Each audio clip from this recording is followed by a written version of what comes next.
Okay, you guys, this story, it is so much deeper, so much darker, and so much more twisted than it looked on the surface. And honestly, I wasn't ready because the moment you think you understand what's going on, someone confesses, someone deletes their account, someone drops a statement, and then receipts appear out of nowhere that turn everything upside down again. Picture this for a second. A father, Patrick, goes live on TikTok and confesses to running an explicit AI account after months of lying. Then later, in DMs, he exposes his own daughter Sarah for lying about moving out. Meanwhile, Hana, the TikToker who interviewed them, becomes a key witness, an investigator, a villain, a hero, a target, all at the same time. People are confused, people are angry, people are scared, and the internet is trying to figure out whether this is a grooming case, a clout chasing scheme, a PR disaster, emotional manipulation, or all of the above. This is the kind of story where you literally pause mid scroll and go, wait, what? And that is exactly where we start. Hana, who at this point is just another TikToker, decides to bring Patrick and Sarah from the dad and daughter dream team onto her live to talk.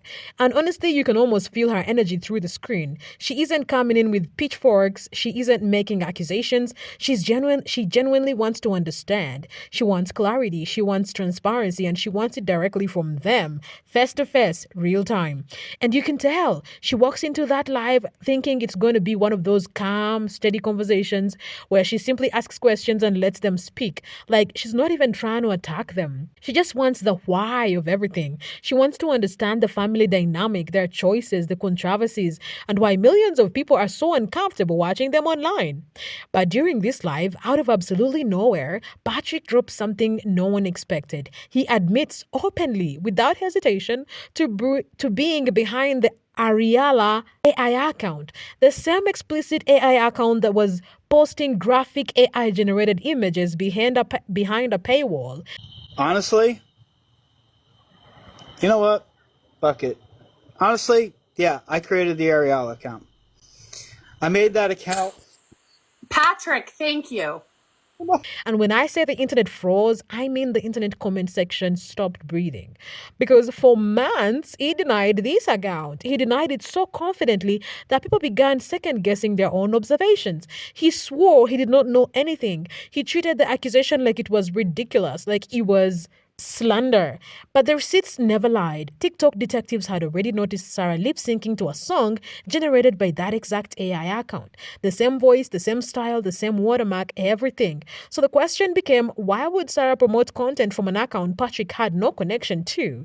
Why would she use audio from an explicit AI account tied to her father? Why would she even know it existed? People started connecting the dots. They were not certain, but they were suspicious. And then Patrick goes on Hannah's live and just admits it like it's nothing, like the months of denial never happened. But instead of fixing the situation, instead of clearing the air, that confession opens an entirely new door of darkness. Because even after admitting he ran the Ariala account, he still denied running the Literotica account, an account full of graphic fictional stories involving explicit father-daughter dynamics. And this is not light fiction. These were stories that mirrored the allegations the internet was already whispering about. Stories that made people uncomfortable. Stories that made people question whether the dynamic between him and Sarah had crossed emotional or physical boundaries. Good job. Seriously, you were. Honestly, I didn't want it to go the way it went, but I lost control. I will tell you, I am 100% did not create Literotica. I believe you. No way. I would never go that far. I believe you. Now all the backlash from Reddit that's what we're gonna have to deal with now. You don't have to deal with it. You know why? Because you delete the app and you don't go on it and you don't look.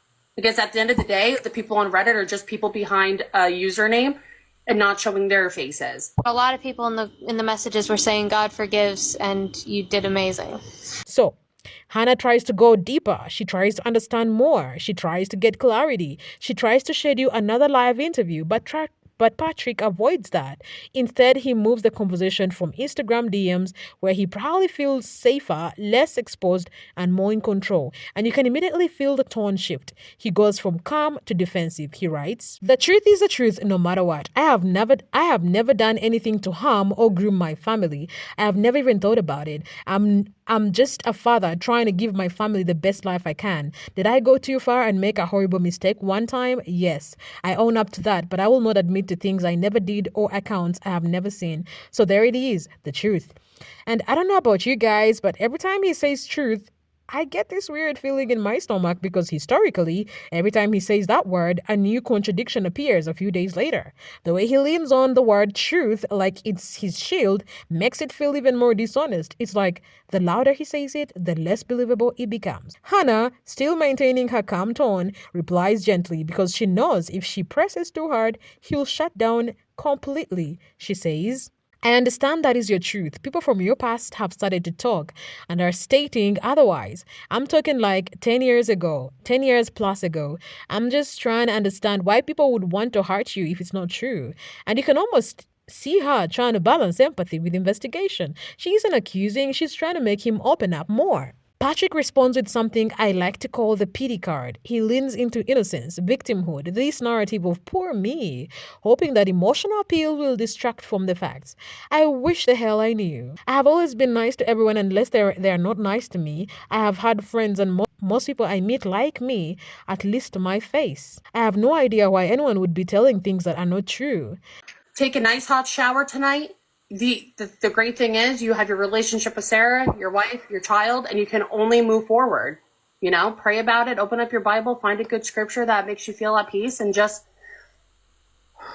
you told the truth. That it's that, you know what it is? The truth sets you free. The truth, nobody can take that from you now, right? You've said the truth. Nobody can take that from you.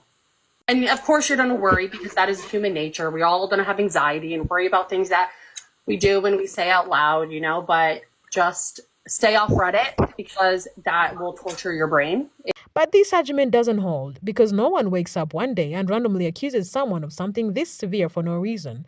No one invents something this vile for fun, and then he tries to use logic gymnastics. Also, just a thought, but if all these people from 10 plus years ago had these suspicions or concerns, why are they only coming forward now? Why only after we started getting the hate? Why wait? So they see what others are saying and now it's, oh yeah, I always thought something strange. It's the same tactic he used when denying the Ariella account, the same pattern, the same cycle. Denial, deflect, play victim, try to sound logical, eventually admit. He literally told people, why would I leave clues when denying the AI account? Yet he did leave clues. He did do it. He did admit it. So why believe him now? The pattern is obvious. The denial never means innocence. It just means he has not reached the point of confessing yet. This is where things really unravel. Hana presses him again, this time about a lie he told regarding Sarah's brother Hunter. Patrick previously claimed Hunter hit Sarah on the head. Later, he denied it, swore on God that it never happened, and said he wanted to sue people spreading lies. But Hana pulls receipts, posting screenshots of Patrick commenting under a post where he described the exact situation. Hunter throwing something that hit Sarah's head, causing her to have trouble staying awake. This is serious, and he still looked her in the face and denied it. This man did not just lie, he lied about his own documented words. Then the biggest twist yet, Patrick finally admits to writing the Literotica story. He says, so yes, I wrote that story. That is the only story like that I have ever written. It was complete fiction and it was hard for me to even write it. There. I said it. Now you know everything that we have lied about except for one thing. The words except for one thing drop like a bomb. What is that one thing? Why won't he name it? Why leave it hanging like that? Is it something even worse? Something criminal? Something that can't be spoken publicly? And that is when everything gets even more twisted because Patrick then exposes Sarah. He admits she never actually moved out. That is her new apartment that her new apartment was really a second room inside a 2-bedroom extended stay hotel. He says they shared the same space, that the reason Sarah lied was because she was under pressure to move out, that she pretended to move because she did not want to leave TikTok and did not want the drama. He says so many people were pressuring her to move out that she just wanted to try to get a break from it all. And she did not want to leave TikTok, so she felt it was better to just make people believe she left. Dad and daughter dream team update. Patrick admits that Sarah never moved out, along with further confirmation that yes, he wrote this kind of corn story. The message he wrote to TikToker Hana. Of course it does. So yes, I wrote that story. That was the only story like that I had written. It was a complete fiction and it was hard for me to even write it. I was being stupid and trying to get traction for the whole AI account, and terrifying as it is, most of the top stories on Literotica are from that category. There, I said it. Now you know everything that we lied about except for one thing. Sarah never moved out completely. Got a 2-bedroom apartment and an extended stay, and the second bedroom has a second kitchen and a door, so it was kind of the same but not really. Many people were pressuring her to move out, and she just wanted to try and get a break from it all. And she didn't want to leave TikTok, so she felt it was better just to make people believe she left. I think it's no surprise that, yeah, Sarah didn't really move out. They were just trying to get the heat off of Patrick. It also means that people who bought items off of the Amazon wish list that were specifically for Sarah moving out were scammed. She never officially moved out. All of those items are going straight to Patrick. He also did a terrible job of trying to convince people that she moved out because she wouldn't show the full apartment, first of all, and you could see that there was clearly more people living there. This exposes Sarah's entire move-out story as fake. Her apartment tour suddenly makes sense. People always questioned why her space looked like a hotel, why she never showed curtain rooms, why her parents were always there. Now we know, because it was all staged for content. Then Hana confronts him about the writing. She says, I feel like you wrote more stories. I don't feel like someone overnight could write something like that without experience. And she's right. Who wakes up and writes something that graphic flawlessly? No warm-up, no history, no practice. Patrick defends himself. I have written in the past some essay stuff, but none of it was ink. I have experience in creative writing. Sarah and I wrote an entire book. I gave in to the temptation one time. There really is nothing more to it. Then he adds, choosing that specific topic was probably the absolute stupidest decision of my life. With all the rumors about Sarah and I literally dug my own grave. He admits it was stupid. He admits it made everything worse, but he claims it was only for popularity, for traction. But now, what is the one thing he hasn't admitted to? The public already has an answer. Grooming. Because every time he denies something, he eventually admits it later. So, what about grooming? The one thing he cannot admit to without going to jail. And now we shift to Hana, the one who interviewed him, exposed him, and then became the center of backlash. People began asking her, with all the evidence she gathered, couldn't she do anything? Couldn't she hold Patrick accountable? Couldn't she help Sarah?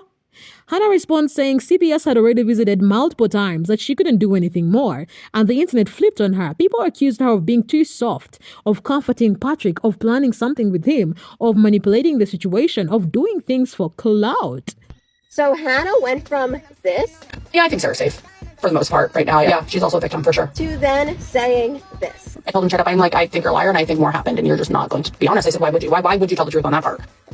One thing a lot of you didn't know, CPS has been involved many times with them. Even when Sarah was little, CPS has been involved. Like, what am I supposed to do? I can't go rescue a 22-year-old. Like, if she doesn't want to be rescued. People in her real life are offering her help and to escape or whatever, help Hunter, like, and nobody's taking it, like, and CPS isn't doing anything. Like, at that point, what do you do? But Hunter, yeah, I know, but CPS, you guys, CPS is involved. Like, CPS has been involved. They've had open cases, like, that there were no factual claims, that there was nothing that CPS could find. Don't believe that, because I was told that they constantly move to try to avoid CPS. Now, what is it? Because Hana has been making videos about the daddy-daughter dream team for quite a while, just like I have. She has been saying left and right the same things that I have been saying. But how are you now going to be annoyed when people keep saying CPS? Why are you so, pressed about that, Hana? That's what I don't get. You say in one sentence that you wish there was more you could do. To, yes, I think Sarah is, for the most part, safe. Which, if there's a most part, that means you think there's a doubt in your mind. You have said multiple times you believe that more went on. You know why Sarah doesn't want to leave? She has been ruined. So let's say CPS has been called many times on a family. Does that just mean that if CPS doesn't do anything the first, second, third, heck, even, I don't know, the 20th time that you don't let them know this information, maybe they didn't have evidence like this? I don't believe for a minute Patrick just chose to write something like this because, oh, it's the most popular thing on the website. No, like, absolutely not. It's clearly something he's interested in. Miss Ariela's story was a POV from his daughter, Sarah. End of story. You can't say any differently. Patrick wrote the story for a reason. CPS has to know about this. Everyone should be bombarding Texas with this. I'm very, very shocked that she's saying this because she has children. I would think that she would 100% be like, we got to keep trying, guys, don't stop. That is truly how I feel she should be responding to the situation. Am I the wrong one? What do you guys think about this? I think this sends a very dangerous message to people. This might trigger at least one person on the internet not to report something having to do with rape,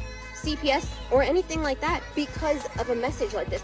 I just think Hannah's wrong. I just feel like it's a huge red flag. So her intentions, it seems, were literally just to find out this information for herself and just to do absolutely nothing with it. Like, what? And then the political backlash enters the chart. She showed support for Trump, and people tied her political beliefs into the entire drama. They said her outrage did not match her political support. She said she received threats. She deactivated her social media accounts.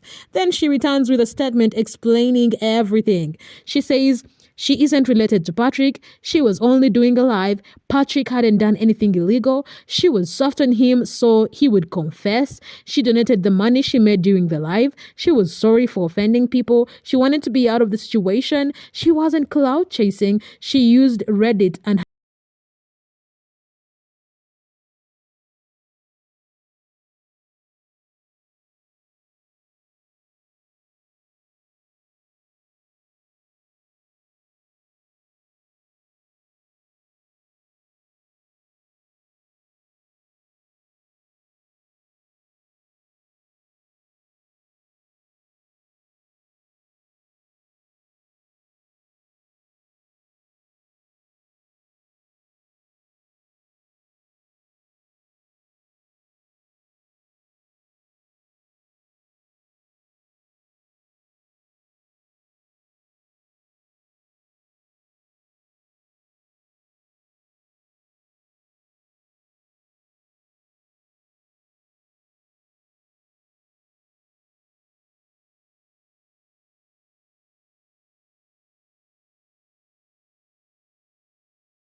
here's where the internet stops and stares. Right before she drops this statement, Patrick and Sarah delete their accounts and Hana deletes hers too. A triple disappearance. Why? What timing is that? Why would all three people involved conveniently delete their accounts at the same time? Were they talking behind the scenes? Were they planning something? Did she warn them? It feels coordinated. It feels strategic. And people noticed. She says Patrick hadn't done anything illegal, only morally wrong. But people feel betrayed. People question her motives. People question why she was so gentle with Patrick, why she did not hold him accountable, why she kept saying morally wrong but not illegal, why she softened her tone. The entire situation is heavy, truly heavy. We have a father who lies repeatedly, a daughter caught in every lie, a TikTok creator being torn apart by both sides, grooming allegations floating with no solid closure, AI explicit content, Literotica fiction involving father and daughter, CPS visits, deleted accounts, political backlash, public confusion. Imagine being Sarah. Your dad admits to writing explicit stories involving a father and daughter. Your entire storyline online is exposed as fake.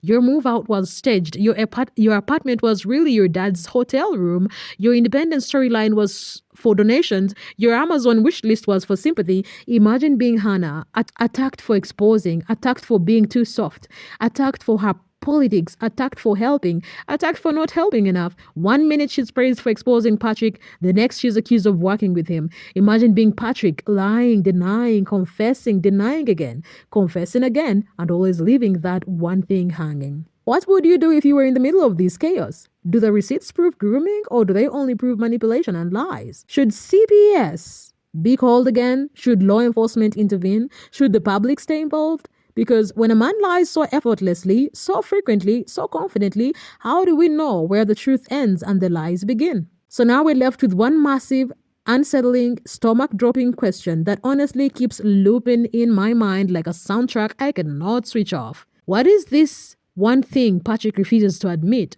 the one truth he's still holding on to, clutching so tightly it practically leaves fingerprints, hiding behind like a shield, tiptoeing around, protecting it at all costs, the one truth that he knows deep down would change everything the moment comes out? What is it?